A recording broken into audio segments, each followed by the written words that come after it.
Kisah misteri asal-usul Nyi Roro Kidul. Di balik gemuruh ombak pantai selatan yang tak pernah tenang, tersembunyi sebuah legenda yang telah diwariskan secara turun-temurun di tanah Jawa.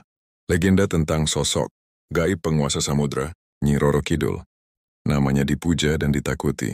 Keberadaannya dipercaya nyata, namun asal-usulnya masih diselimuti misteri hingga kini.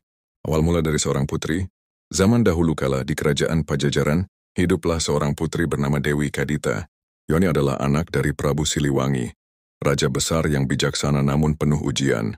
Dewi Kadita dikenal sebagai gadis yang cantik jelita, parasnya memancarkan keanggunan yang membuat iri banyak wanita, termasuk selir-selir sang raja. Kecantikan Dewi Kadita membuat para selir bersekongkol. Mereka takut Dewi Kadita akan menggantikan posisi mereka, atau bahkan mengangkat ibunya menjadi permaisuri. Maka, dengan tipu daya dan sihir hitam, mereka menyihir Dewi Kadita. Dalam semalam, tubuh sang putri penuh dengan borok dan luka menjijikkan, paras cantiknya lenyap seketika. Diusir dan terlunta-lunta, Prabu Siliwangi sangat terpukul. Namun tekanan, istana dan bisikan-bisikan licik memaksa sang raja untuk mengusir putrinya. Dewi Kadita pun meninggalkan istana dalam keadaan luka, tanpa arah tujuan. Ia berjalan menyusuri hutan, gunung, hingga akhirnya tiba di tepi pantai selatan. Di sanalah konon ia menangis sepanjang malam, memohon pada alam agar penderitaannya berakhir. Laut yang mendengar jeritannya mulai bergemuruh, ombak menghantam pantai, angin berputar kencang dan langit gelap seketika. Dalam kondisi tak sadar, Dewi Kadita tercebur ke laut. Namun laut tidak menenggelamkannya. Justru laut menyambutnya sebagai ratu, menjadi penguasa pantai selatan. Setelah kejadian itu, Dewi Kadita lenyap, tapi tidak mati. Ia menjelma menjadi makhluk gaib nan sakti, penguasa lautan selatan. Ia dikenal dengan nama Nyi Roro Kidul, sang ratu pantai selatan. Tubuhnya kembali jelita, lebih dari sebelumnya.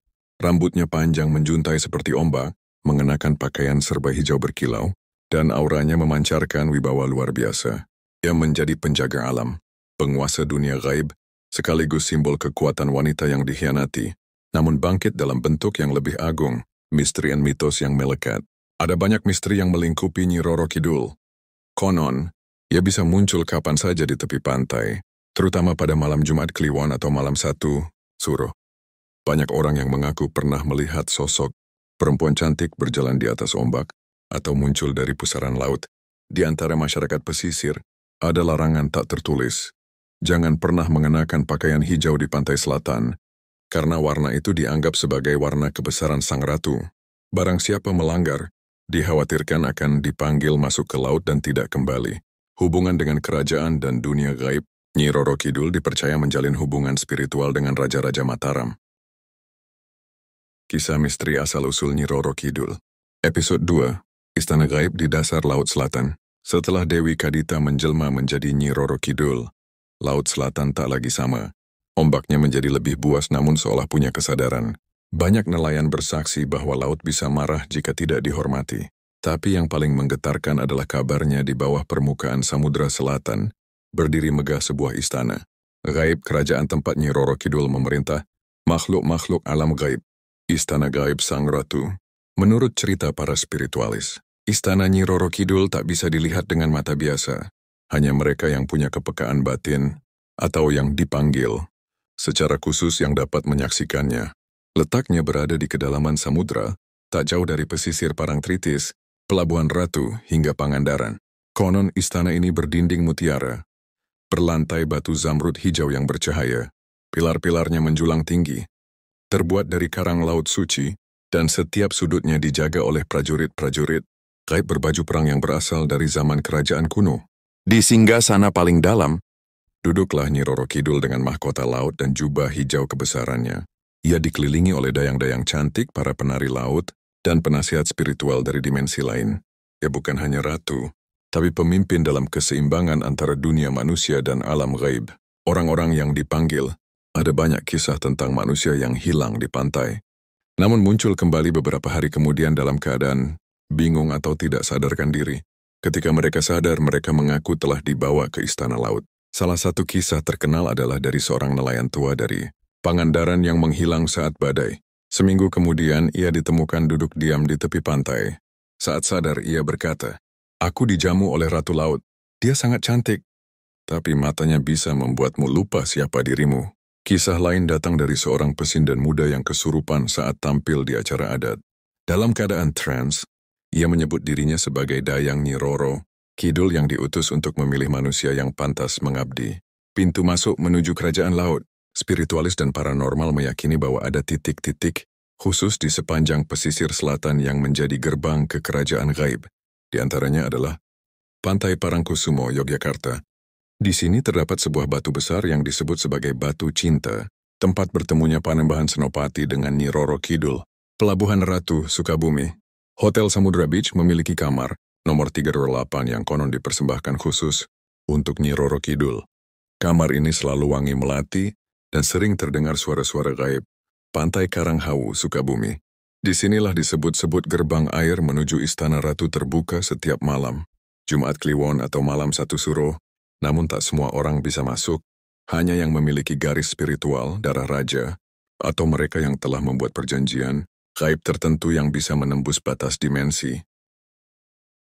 Asal-usul Nyi Roro Kidul, episode 3, Kutukan Ratu Pantai Selatan. Setelah kejadian mengerikan di Istana Kerajaan Pajajaran, di mana Putri Kadita dilemparkan ke laut atas perintah permaisuri, ombak besar menyambut tubuh sang putri yang tak sadarkan diri. Namun laut seakan tidak menelannya. Justru air asin itu berubah menjadi penyembuh luka. Tubuhnya yang penuh luka akibat kutukan dan siksaan perlahan sembuh, dan rambutnya yang rontok kembali tumbuh panjang, hitam dan berkilau. Ketika Putri Kadita terbangun, ia menemukan dirinya di pantai yang sunyi. Matahari mulai terbenam dan warna langit kemerahan menciptakan suasana magis.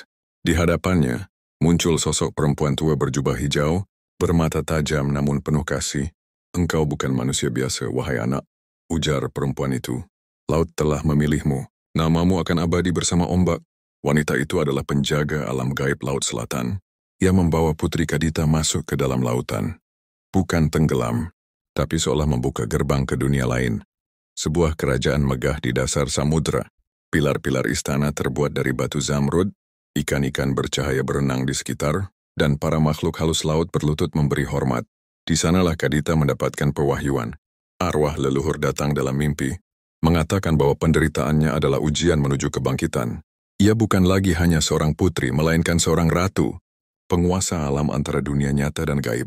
Namun kekuatan besar selalu datang dengan konsekuensi. Kadita harus menjalani ritual penyatuan jiwa dengan lautan. Ia dimandikan dengan air dari 7 samudra, lalu dimasukkan ke dalam kolam keramat yang menghubungkan dunia, manusia dengan dimensi jin dan makhluk halus. Saat proses itu berlangsung, tubuhnya berubah. Kecantikannya menjadi luar biasa. Namun auranya tak lagi manusiawi. Ia menjadi sosok gaib, setengah manusia setengah roh penjaga lautan. Dari situlah namanya dikenal sebagai Nyi Roro Kidul, Ratu Pantai Selatan yang abadi. Namun tidak semua makhluk gaib menerima kehadirannya. Di bagian terdalam lautan selatan, ada kerajaan jin yang merasa terancam dengan munculnya penguasa baru. Mereka mengirim utusan, makhluk bersisik hijau, bermata merah menyala, untuk menguji kekuatan Nyi Roro Kidul.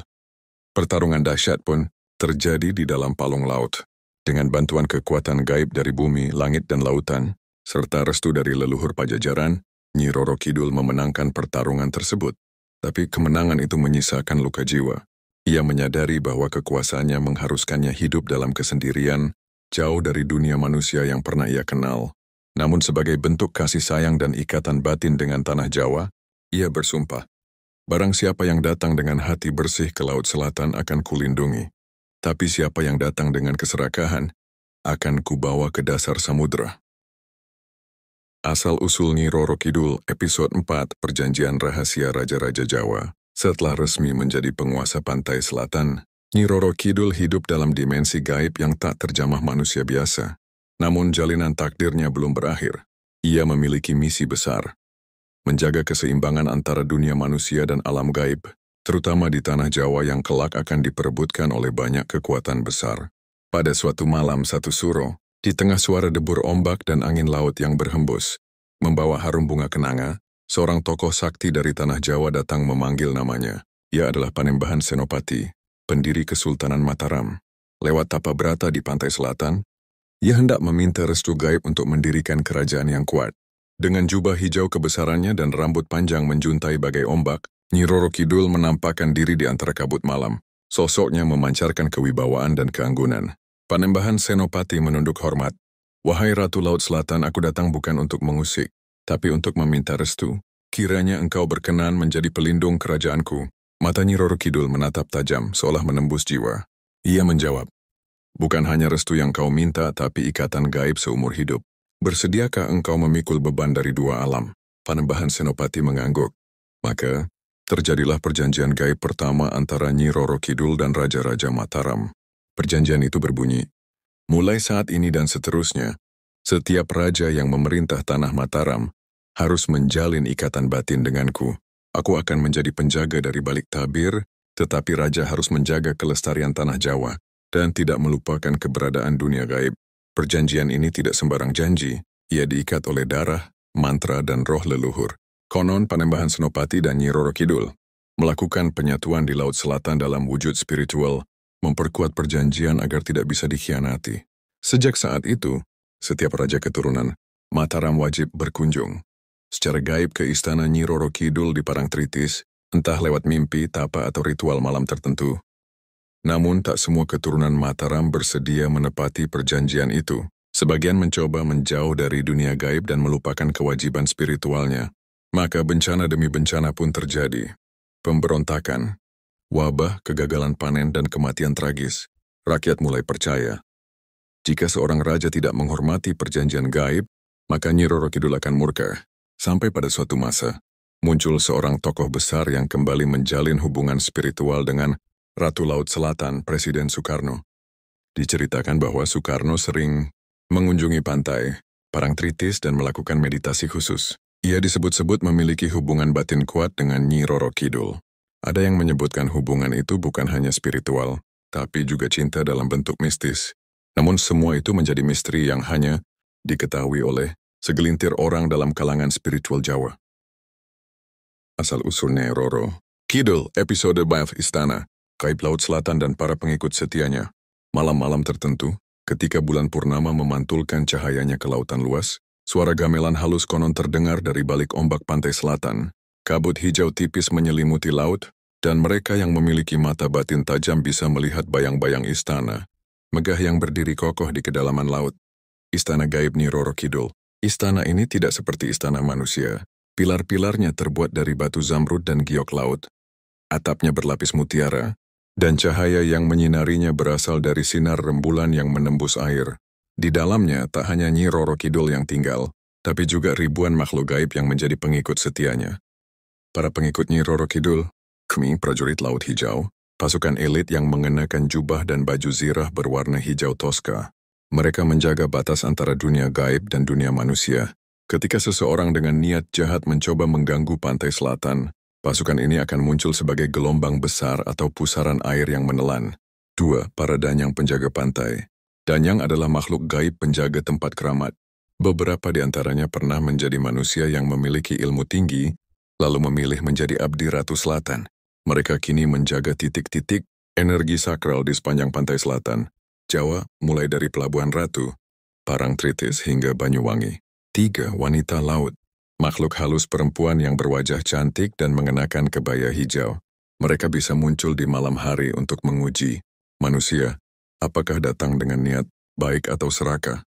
Banyak pelaut atau wisatawan yang mengaku bertemu dengan mereka dalam mimpi, atau tersesat di pantai tanpa tahu arah. 4. Ular penjaga gerbang. Di gerbang utama istana gaib, ada 2 ular naga laut raksasa yang menjaga pintu masuk ke dimensi gaib. Mereka disebut sebagai jelmaan dari kutukan awal yang pernah menimpa Putri Kadita. Hanya mereka yang memiliki izin batin atau melakukan ritual khusus yang bisa melewati gerbang ini. Rahasia istana dan dunia gaib Laut Selatan. Tak semua orang bisa melihat istana ini. Hanya mereka yang memiliki garis spiritual atau telah melakukan tirakat, puasa mutih atau tapa laut yang bisa merasakan kehadirannya. Mereka yang terpilih bahkan bisa diajak masuk secara gaib ke dalam istana, baik melalui mimpi, meditasi, atau saat mengalami kerasukan yang terkontrol. Di dalam istana, Nyi Roro Kidul tidak hanya duduk sebagai ratu.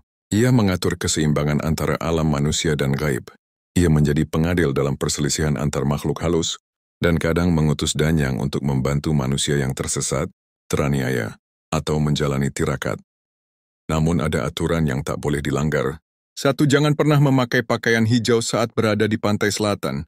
Warna hijau adalah warna kebesaran sang ratu. Siapapun yang memakainya dianggap menantang dan bisa ditarik ke istananya sebagai bentuk peringatan atau hukuman.